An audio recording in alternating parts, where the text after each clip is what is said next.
శతకము. అందరేమైన నిన్నడుగ వచ్చెదరంచు క్షీరసాగరమందు చేరినావు. నీ చుట్టూ సేవకుల్ నిలువకుండుటకై భయద సర్పము మీద పండినావు. భక్త బృందము వెంటబడి చరించెదరంచు నెగసిపోయిడి పక్షి నెక్కినావు.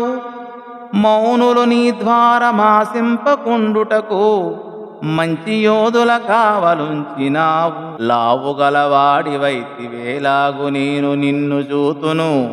నా తండ్రి నీరజాక్ష భూషణ వికాస శ్రీధర్మపుర నివాస దుష్ట సంహార నరసింహ దురిత దూరా.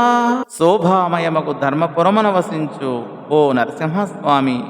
నీవు దివ్యాభరణములతో ప్రకాశించువాడవు, పాపములను పాలద్రోలువాడవు, దుష్టులను శిక్షించువాడవు.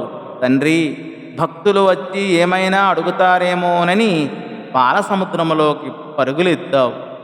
నీ చుట్టూ దాసులు మోగకుండా భయంకరమైన పాముపై పడుకున్నావు. భక్త బృందము వెంటబడి తిరుగుతారని రివ్వున రెక్కలతో ఎగిరిపోయే పక్షినెక్కినావు.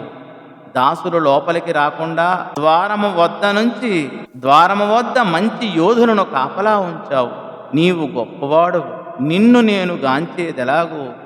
కమలాక్ష, మమ్మల్ని నీవు పట్టించు, నిన్ను మేము విడవలేము. ఎంత పిలిచినా కనిపించవు, ఇక నిన్ను చూసేదెలాగో.